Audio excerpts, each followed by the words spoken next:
Hey, everyone. Okay, so tonight we are going to have a conversation about disinformation because it's everywhere. And when I say disinformation, let's be clear about what I mean, okay, right? It's that deliberately false information, the conspiracy theories, the hoaxes that you see shared online.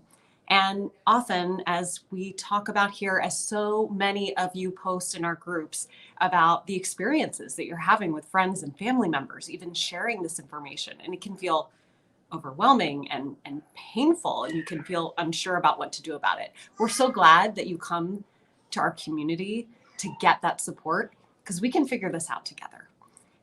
Recently, this has gotten especially real in terms of seeing real life consequences of disinformation. I mean, January 6th and the attack at the Capitol was a direct result of false information and these conspiracy theories shared online. And now we have, as of yesterday, the Department of Homeland Security for the first time warning of the threat of domestic violence from extremists who are motivated by these false narratives. Again, that means disinformation. So this is real. This is everywhere. We're talking a lot about it among ourselves and getting support in this community. I wanted to bring in an expert, someone who I'm really lucky to know, to talk about this, someone who studies this every day, who has studied this every day for more than a decade and led a really big team to do that too, and to combat it and to fight it. And, you know, one thing I always find is that when I talk to Angelo, who is our guest tonight, who's the president and CEO of the national media watchdog, Media Matters, I always find that I come away from the conversation a lot smarter, but also feeling more empowered because I understand it and I know what to do. I can do something about it. So with that, I want to go ahead and invite on our guest. Angelo, are you here with me? Yes. There you are. How are you? I'm well. Thanks for having me. It's nice to see you. It's so nice to see you. Full disclosure, Angelo and I, back in my Washington, D.C. days, worked together. And so it's been a while, though, since we've seen each other. Yeah. And I'm grateful you're in my life and as a resource, and going to help us all get a little smarter tonight. So, Angelo, just so people can get to know you a little bit better, you have been in this for a while now. You have helped lead fights that have, resulted in Glenn Beck, Bill O'Reilly leaving the air. I know Tucker Carlson has been in the sights, Sean Hannity now for a while. Donald Trump, before he was president, got him fired from Macy's. Okay, so that was the beginning of your career. How does one get into this line of work? Tell us how Donald Trump factored into the beginning of it. Yeah, I mean, it started with procrastination. That's the truth. I mean, when you're in law school, especially as you get to like your second year, it's so crazy, but you're basically done. I mean, as long as you finish and graduate, you sort of have the trajectory is already set. If you're doing, once you're sort of locked in, you know where you're going to work that summer, and then you know where you're going to end up working after you graduate, which makes it a lot harder to finish. And so I was procrastinating. And that was it. I was procrastinating, and then randomly I was flipping through and I saw Glenn Beck, and he scared me in a way that nobody else on TV ever did. I wasn't doing any of this work before then. And the reason he scared me was because he was so good at what he did in terms of performance, and it was obvious that what he was saying was not true. That at that point, his big story was that President Obama was building FEMA concentration camps. And one of the places he claimed a camp was being built was in Wisconsin, which is where I was going to law school. It's like, there's no FEMA camps in Wisconsin, But he was this amazing storyteller. I mean, he was so good. Paint a picture. Yeah. Yes. And he always used to say, which is the thing that really stuck with me, because I knew that, one, it's something that I would have believed and and my family would have, which was, if the things I was saying today aren't true, then I couldn't be standing here on TV doing it. And it's like, that sounds totally right. It's like most people are like, of course, you can't just go on TV and blatantly lie. It's like, actually, you can. You can actually go on TV and blatantly lie. But it really does. It's very intuitive. And so that's basically what ended up happening is I was like, well, he shouldn't be making money off of this. That seems weird. And I started to contact his advertisers as procrastination. And then Glenn Beck called Obama a racist. And at this point, a bunch of national organizations, Media Matters is one of them. I didn't work there. Another group, which is advocacy for the Black community, they started targeting his advertisers. And so, yeah, so I ended up at Media Matters. Basically, I sort of got sucked into this fight with Glenn Beck. And when I graduated, instead of moving back to New York to practice, I stayed in Wisconsin unemployed, on the idea that one day I would get hired at Media Matters pretty quickly to sort of finish the job with Glenn Beck. And then my theory was, well, I would just like see this through, and then I would move back to New York and like, you know, and start practicing law. And so right when the Glenn Beck campaign ended is when I sort of got sucked into this thing with Donald Trump, and right at the end of 2012. And that's sort of how I ended up getting stuck there. So yeah, getting stuck there. Now, how many people is Media Matters today? We're a staff of 82. Wow. Right. So you go from the kid in his law school dorm room looking for something to do while you procrastinate, actually having an important observation about Glenn Beck that leads to a campaign targeting his advertisers where he eventually goes off the air. And then this is around the time I met you. You were like this kid who was like this wonder kid coming in who had this like knack for, targeting misinformation and doing so strategically. And then so it seemed like it was just like one campaign after another, and you just exactly. Yeah, it was Glenn Beck, and then Rush Limbaugh was another one. I actually had this campaign called Stop Rush, and it was sort of sitting there ready to go. And then Rush Limbaugh on air one day, this is right at the sort of early beginning of 2012, he went on a 3-day rant against this law student at Georgetown. Her name was Sandra Fluke, and he said all kinds of horrible stuff about her, 76 individual smears. He really terrible things. And it was so out of nowhere. It was all because she was doing like advocacy work for contraception at her school. It wasn't even like she was this she wasn't a controversial or national figure. She was a student. But it was so over the top that what ended up happening is I tweeted from that account, is it time to sort of reawaken, and restart this Stop Rush campaign? And because I guess had like the name was very good, it took off. And it ended up, completely, Rush Limbaugh after that, and when that was all done, he stopped, even though his show still exists, he lost all of his advertising. You don't hear about him anymore. Yeah, I mean, his relevance, except for when he got the Presidential Medal of Freedom, but that was it, right? I mean, it diminished his reach. I mean, it did something to what he was able to do. And a large part of this was, when I look at this, is sort of going after these individuals that were not just saying things that were incorrect, but that their model was to disempower other people, which actually makes it a lot harder to fight misinformation, because the effect of going after somebody like Sandra Fluke is that other people see that and they say, I don't want to end up on the receiving end of weeks of attacks from Rush Limbaugh because it's not worth it. And for most people, it's not worth it, right? That's normal, which is, why should you put yourself in the arena for doing something that is otherwise good or in your interest if you know you're going to get randomly attacked by somebody like him with this huge platform or people like him? And it ends up creating the conditions where not just do their lies and misinformation have more power because less people are willing to stand up to it, but it actually means that the weight behind those lies have more of an effect on everybody, because it ends up defining not just the narrative, but the policy framework and what becomes possible. And that is ultimately it. I mean, it's mostly bullies with a big megaphone is usually who I target. And that's usually a pretty good recipe for finding somebody that I think needs some accountability.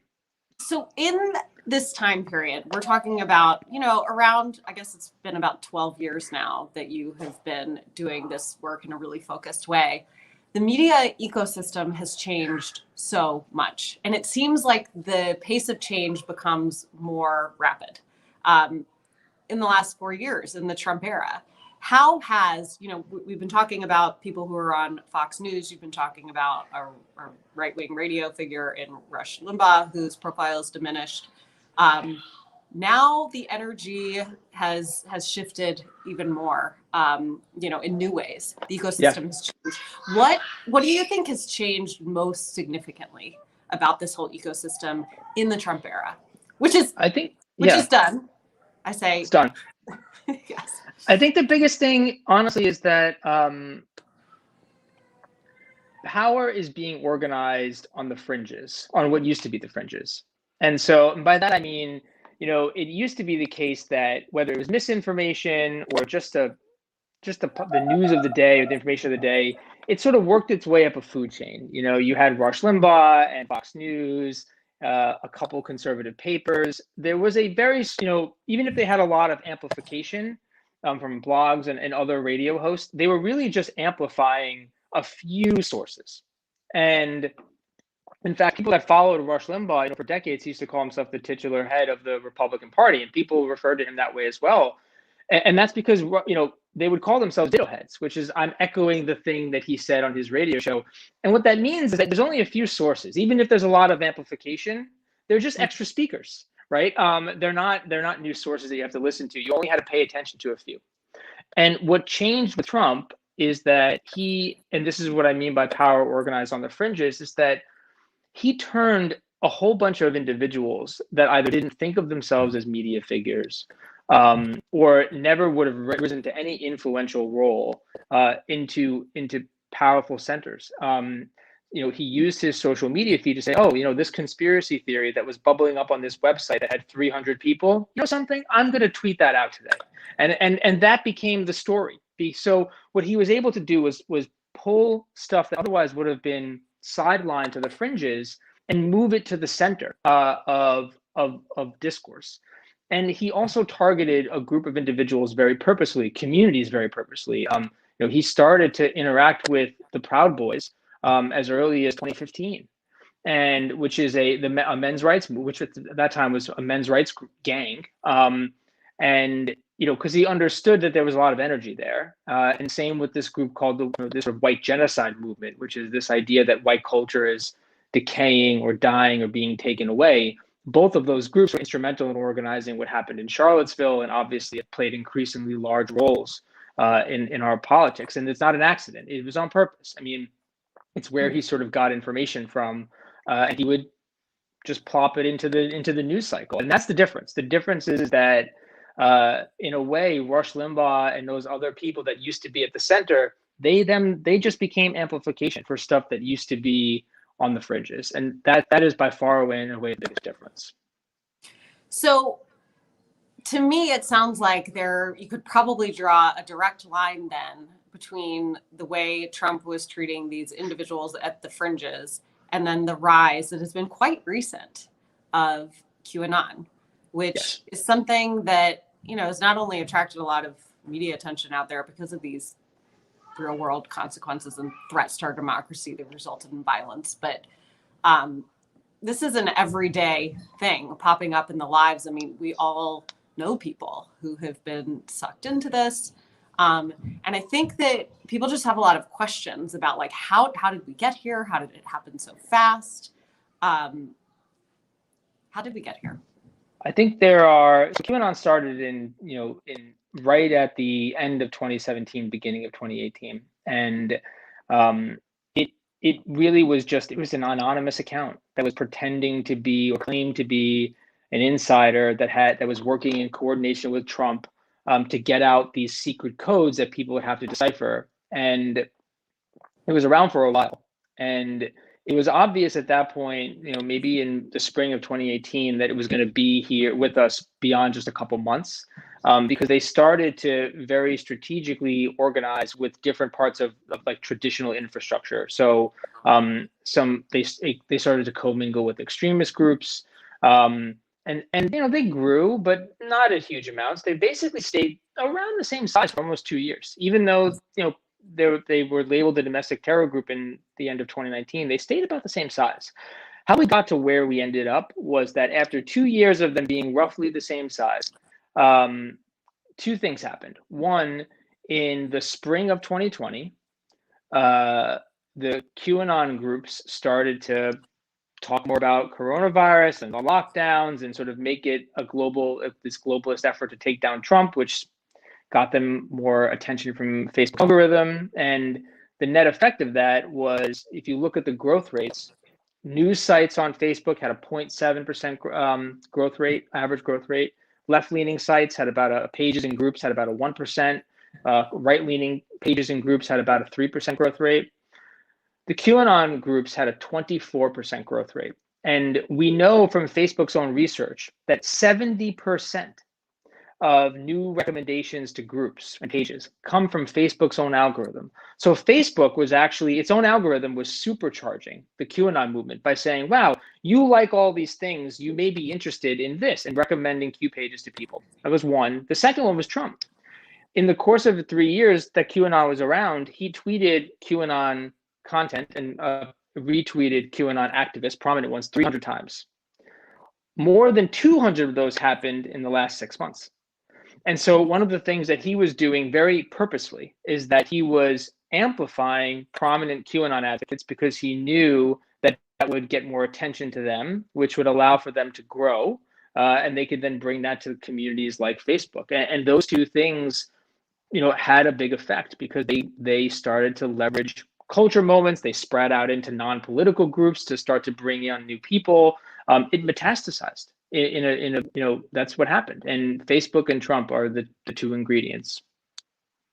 Okay, so now we are at a point though where QAnon has been banned from Facebook, from YouTube, other platforms. Is there the opportunity for a reset? And what could that mean in the lives of women who are a part of this conversation tonight and thinking about people in their own networks who, maybe some of them are kind of down the rabbit hole, maybe others of them, they're maybe vulnerable to that.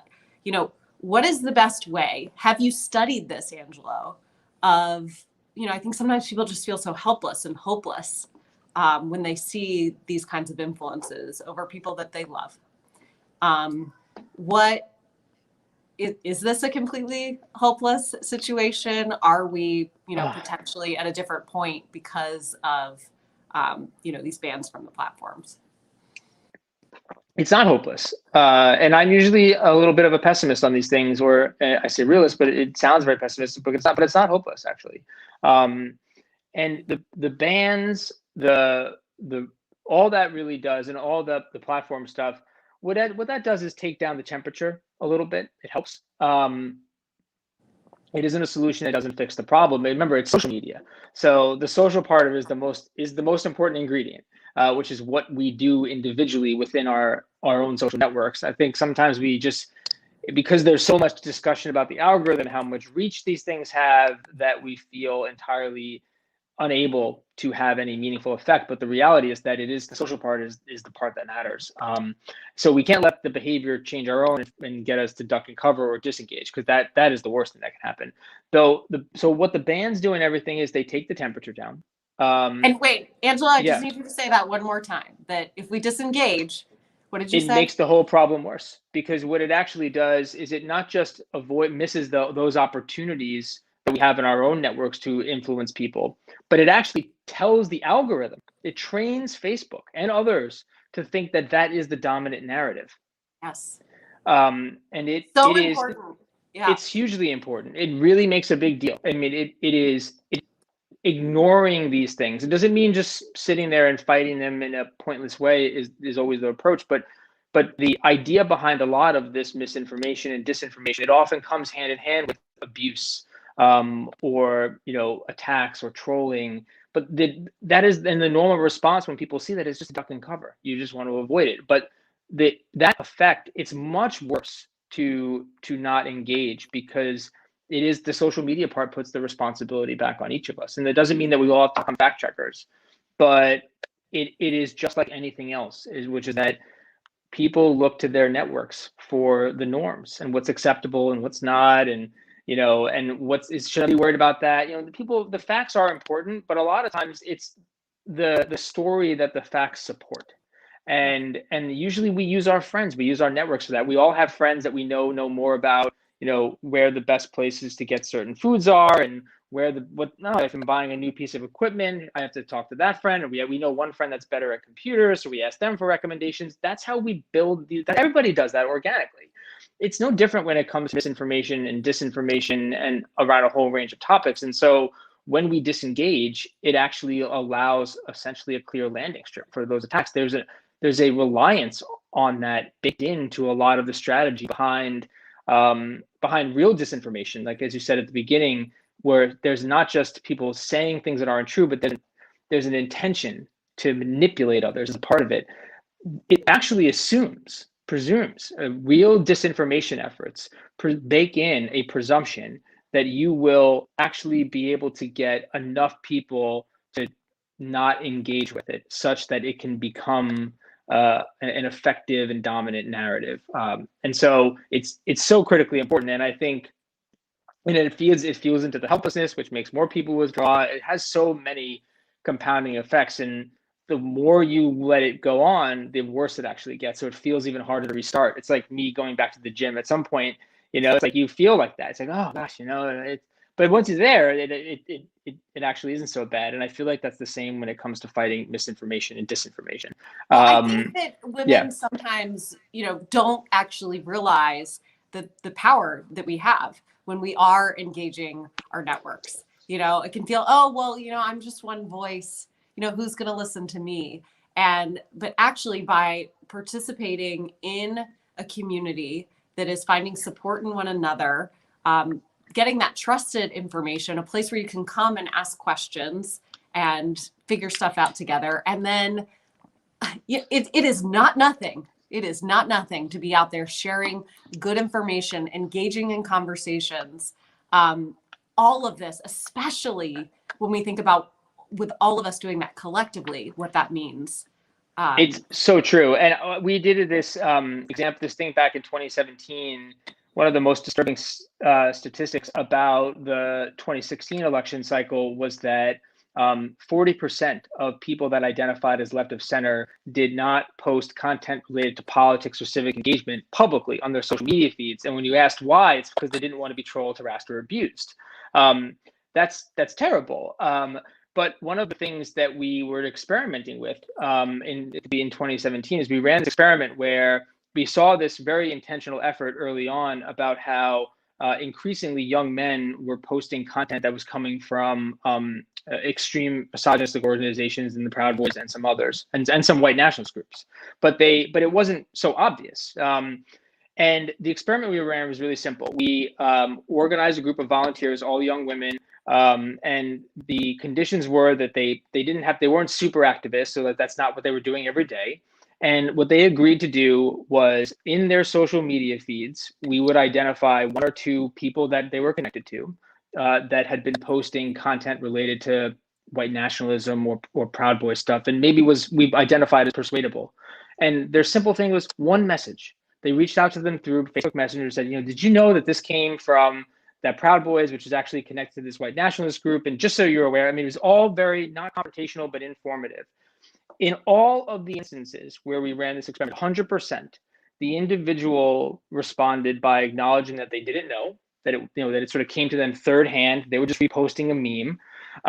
They expressed some form of embarrassment. Now, whether or not they meant it, it didn't matter to me. The part that mattered the most was this: not a single one of them, we tracked it for 6 months after that, posted that kind of content again while we studied it.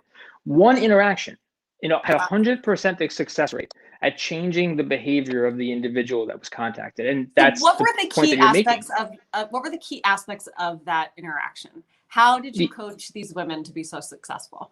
Yeah, first we didn't identify. Obviously, we didn't go after the people. We didn't say go approach the person that is intentionally posting white nationalist content, right? So we were careful to say, look, some people are lost, and you shouldn't have to waste your energy on them. But most people aren't. And so we were really careful about setting them up for success by one, narrowing down the band to the individuals that right at the beginning or at the early stages of this sort of radicalization or extremism. And the contents were in the ingredients in the interaction were as follows. We didn't do anything public, no call outs. Not that sometimes some people should be shamed. People that have public profiles have a different interaction, that you should engage them publicly. But we didn't feel that was appropriate for them for a lot of reasons, and we didn't think that would be the most effective. And so it was a private interaction. So one message. So one is we tried to keep it. Two, we made it very clear that it was redemptive. So it wasn't that we were asking them to attack them or to try to bully them in any way. It was actually informative. And three, and this I think was the most important part, it was personal. So they each, and we didn't coach them on that. We didn't give them the script on that part, but we conveyed to them to in some way articulate why they were doing it, right? Which said, I'm reaching out because, my younger sister or my younger brother is, we know that you hang out and you play together sometimes. We know that you guys go and play basketball. You went to my school and we were 1 year ahead of me, and I used to have such a big fan. There was all these, they personalized it as to why they were doing it. Yes. And that made it what it did is it disconnected it, because whoever that guy, when those guys were retweeting that stuff or posting it in their social feeds, the person they were getting it from was a stranger. They were reposting a meme, but they weren't thinking about the audience at the time. It wasn't, there was not that connective tissue. It's a lot harder to tell somebody, even if you barely, even if you're not super good friends, it's a lot harder to tell somebody to dismiss them wholesale if you have some personal connection and they're reaching out to you in a way that's seemingly earnest, especially when you're giving them good information, which is, did you know this is where it came from? We always sourced it back to where it came from, which is typically a really bad place, usually white nationalist content. And they would say, I did not know that came from that white nationalist group. I literally saw it on this Facebook group that I'm a part of. I didn't know. I'm not a part of a white nationalist Facebook page. Yeah. And those three ingredients, I think, were really important, because it was a lesson for what we're dealing with now with QAnon, which is that, and believe me, I'm no stranger to shame, and I think it has a role.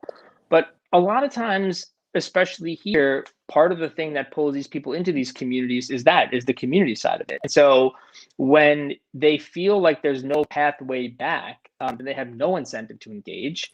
And the other part is that, look, people make mistakes. We all do. And if you get suckered into one of these things, especially like QAnon, it's embarrassing, and so you don't want to, you want to be able to, you have to experience that embarrassment. That's how you get the change in behavior. But ideally, you're doing it with less people watching. And so that, I think, was part of the strategy behind it. And what I will say, and the thing that I was most happy about that experiment, and we've done it to some extent since then, but the part that I really liked about it is we only let volunteers come in that were part of that 40%. So we only took people that did not post about politics or civic engagement during the 2016 election cycle, that had intentionally muted it or tuned out because for whatever reason. So not only did that one interaction affect the behavior of the individual they reached out to, but all of them continued to stay engaged in some kind of civic conversation in some way, because it was empowering for them, right? They found that one interaction, it's like, well, I should continue to do this thing. And that's how you build it. You repair that connective tissue that's been dismantled by it is a very deliberate effort. I can't emphasize how much it was a part of the strategy as early as 2013 to actually create the conditions that severed a lot of the connective tissue that previously had existed on these social media platforms. And I think that sometimes gets lost on everyone, and is how much of them breaking it was on purpose, so that this could end up having a clear landing strip for a lot of these attacks. All right. So, this has been some really clear guidance on what to do when you do see someone within your network share something that is from a place that is not reliable, is coming from, some white supremacist source. And I think that rather than just, banging our heads on the table, there's a clear path of something to do here, to offer that redemptive path. And wow, the actual concrete impact that can have.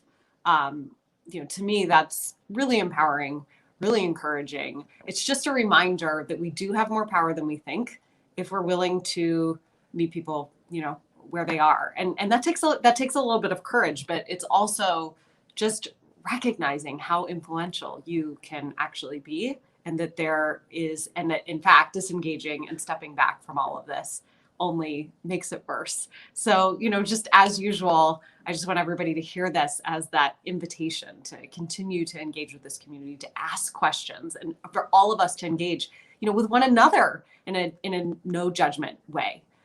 Because we have to figure this out together so then we can support each other in having these conversations with other people in our networks that can actually have a huge influence. And we are at this moment where, things could reset and rebalance a little bit. So, let's all be part of that. Angelo, this time has gone by so fast. I had so many more things I want to ask you about, but this has been really concrete and so helpful. We're a minute over, but I'm just gonna ask you the last thing is, do you have any advice for women who have teenagers or especially stressed about these influences, especially the massive amount of screen time in the pandemic? Yeah, that, to not try to take it away or whatever, but the thing I would say is to be really mindful of these gaming platforms and these gaming communities. They're a recruiting ground for some of this extremism. And what that just means is a little bit of mindfulness and to talk about it and to understand that some of the trash talking that usually is a part of these communities ends up turning into, it carries outside of those gaming communities sometimes. We've seen that trend. And so I would say that there's, they understand that that's a recruiting ground, and I would just say a little bit of mindfulness about it. And then the second piece would be let them use TikTok.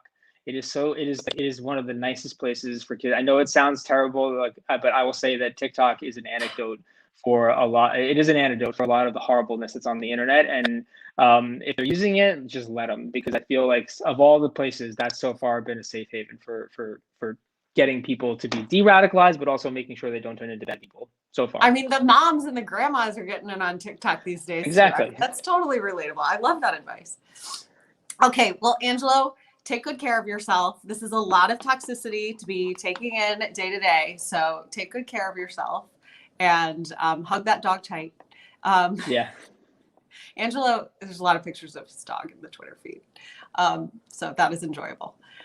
Anyway, but thanks for joining us. I'm going to toss it over to Julie now for a few women to have a little bit of a conversation about. Julie, are you there? I'm here. I panicked because my Wi-Fi just went out 30 seconds ago.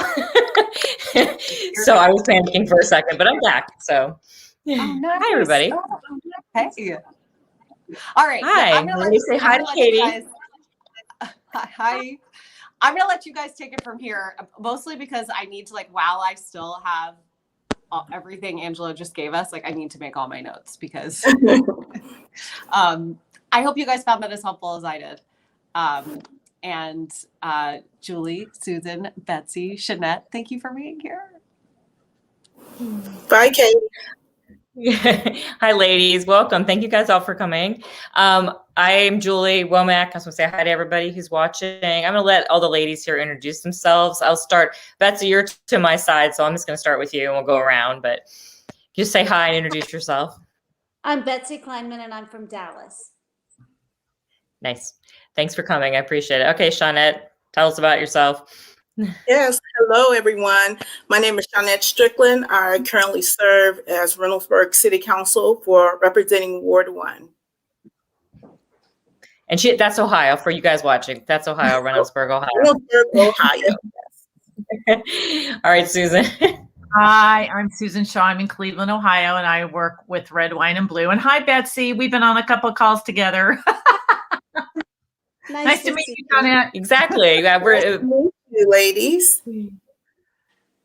So what did you guys think of what Angelo had to say? I found it really fascinating that, I don't know, the part I found most fascinating was that he basically said it was the amplification of the fringe groups that had always been there, but Trump bringing that to the Fox News and the just the normal, I don't want to say normal media, but the conservative leaning media, amplifying that. I never thought of it that way, but that's 100% correct. That was really fascinating. I don't know what stuck with you guys about what he was saying. Or Shawnette, you have. Oh, go ahead, Betsy. Well, I thought it was very resonant when he was saying it was like the perfect storm. And I think what he said that resonated with me about people wanting to find a community, I think that's true of myself. So of course, that's probably true of people who have fallen into this community that is all amplifying the same message. It's a sense of community. Yeah, Yep, I'm going to go ahead 100%. and jump right on in.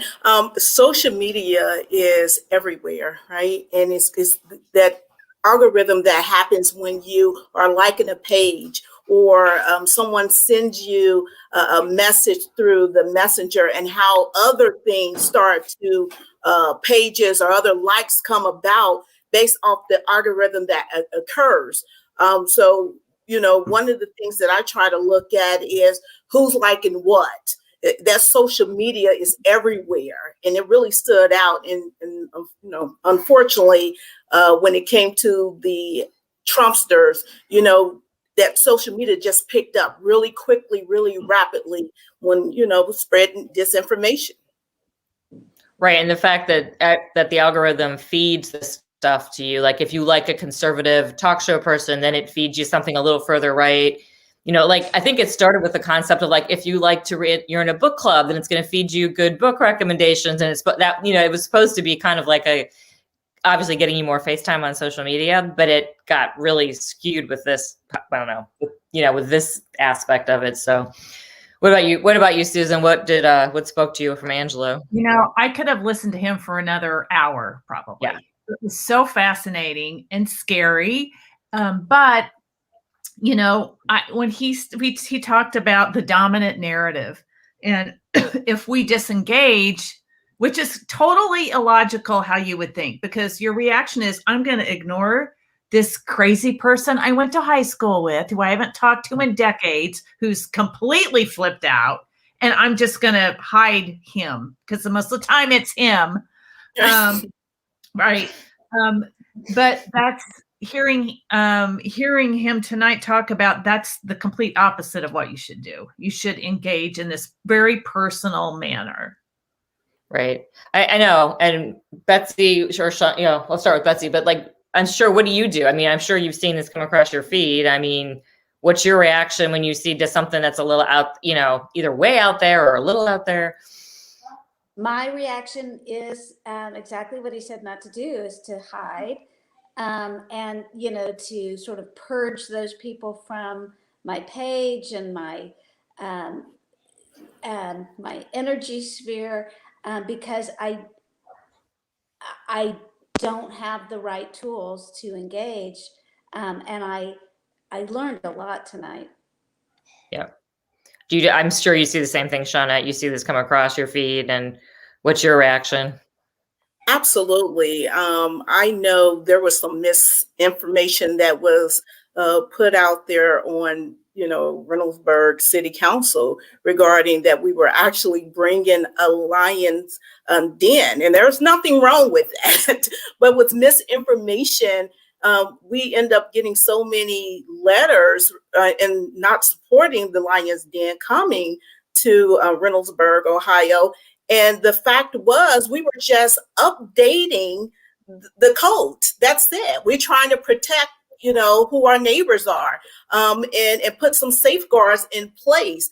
But it was just that quickly that misinformation was put out there. And so right away, the mayor and everyone else is like, wait 1 second. So we're just trying to calm everyone down, saying, hey, we're really just trying to put some safeguards out there. And if there's any questions, let's have that conversation. That social piece that Angelo talked about, how we can relate to one another, is very important. And it's very important, especially when you're, serving in city council.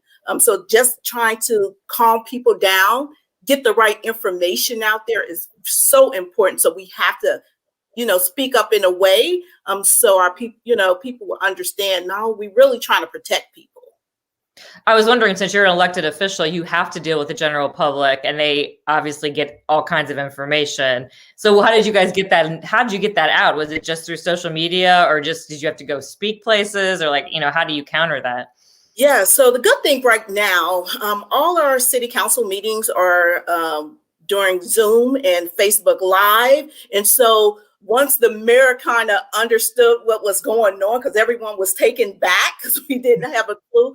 But the social media, again, it can be used in a good way and negative way when you're putting disinformation out there. So just going to the source, those that live in Ward 1, having those conversations. Hey guys, we're not bringing lion den. We're not trying to tell them to come here. we're just putting some safeguards around. So in case someone decides to bring a type of business, we're going to make sure they're not next to a school. We're going to make sure they're not next to a church or something into that effect. So we're really putting some safeguards there. And I know Susan and Betsy, and actually myself too, where I live, we all run kind of these grassroots groups. We have Facebook groups of, large number of people. So how do you guys handle that in groups? Because on the one hand, you want it to be a safe space where like people can come ask questions. And I think most of our groups are very similar politically minded people, but there's still people who don't have a ton of information, or they hear something from their kind of crazy uncle or their cousin online, and then they come and they want, how do you kind of like temper that in a group? I'll let you go, Susan. Just like, I don't know if that happens a lot, or like how do you handle that? Like, how do you make a non-judgmental space? One thing we do a couple of things with my group, Grassroots Resistance. We have in-person meetings, and we have speakers, and our speakers are they're topical, and they're trying to spread the gospel of whatever we want to spread, whether it's voter suppression, purging of the voter rolls, how things work at the Ohio State House. I mean, all these really hot button issues. And then the other thing I do is when I kind of see, like on our Facebook page, maybe it's starting to go south a little bit, bring it back, but bring it back with legitimate news sources. And I read a lot of stuff, but legitimate news sources like the Washington Post and the New York Times and the Columbus Dispatch, and trying to counter that with these stories that are, from legitimate news sources. I can vouch that Susan reads a lot because she's constantly dropping news stories in our channel. So I can vouch for that. And I'm like, they are going to get really sick of me because it's another article that I think is so important. It's always good stuff. But Betsy, what do you guys do in your group? Do you have a way to kind of let people ask questions and, get the answers they need without being judged and attacked? So what we try to do, first of all, our Facebook page is private for that reason, because we feel like we'll get more engagement and more honest engagement. So our group is Women of Dallas United for Action, WDUA, and we have a private Facebook page, and you have to answer a couple questions to join the Facebook page. And what we try to do is keep the action part front and center. So we like our posts to be tied to an action that somebody can do. So people can post, candidates can post, but they need to. So we don't generally have a lot of articles posted that aren't tied to an action. Here's an article, here's maybe a petition you can sign, or a place that you can go do something. And then there's discussion about that. And if I see a post going south, then if I know the person, we have 1,600 or 1,700 people engaging with us on Facebook. Wow. But if I know the person, I'm big on phone calls, and I will just call them and do a check-in. And sometimes members want to be heard, and they want to be heard quickly. And I have found that generally, but with a phone call, you can get to the real root of what they're trying to say. I'll tell you the thing I like that Angela said made me feel better about myself a little bit is that, he's saying if you see somebody posting something that's just not accurate, because I'm not confrontational online, and sometimes I have some neighbors who I don't agree with politically, and I'll see them post stuff that's just a little bit off, and I'm not afraid to get on there, and I'm never argumentative, but I'll get on there and kind of say in a nice way, correcting it. And I always figure too, if they don't agree with me, that's fine. But the people who are lurking and reading comments, I do feel like it's an influencer there. So I don't know if you guys ever do that, or if you just stay away from it, but I don't know. I find that can be helpful. Shawnette, you're nodding your head like, yeah. Yeah, I stay away from it. I do, because really in these communities, people just go to the extreme sometimes. And one thing that we do also is we do a really good job of trying to communicate out during our Reynoldsburg Connect newsletter. And also we have weekly shows with Joe, that's our mayor, you know, and then, you know, asking those questions that we heard is a rumor that's out there. And so we're trying to come back and trying to acknowledge that we heard this rumor, disinformation. So let us put the fire out that way. But sometimes going back in those different community pages, it gets to be too much. So I kind of like stand in the back, and then during city council meetings, hey, I heard this, and I just want to make sure I get this on record that, you know, it is disinformation, and here's the route that we're actually going. Okay. I think that's probably better for you as an elected official not to get into like Facebook fights with people. That's probably not the route to go. I'm a private citizen. I'm a private citizen, so I can like say that stuff and get away with it a little bit more. But all right, well, I am so glad that you guys came on tonight. I appreciate you guys listening to Angelo, and I agree, Susan. I think I could have listened to him for like another hour and learned so much. So we'll have to. I find all that stuff fascinating, just to kind of hear how that all goes down and happens. So I feel also more empowered now of how to deal with it. So thank you to Angelo. Thank you to all of you ladies for coming on. I appreciate it. And we hope everybody out there has a really great night. Thank you. Good night.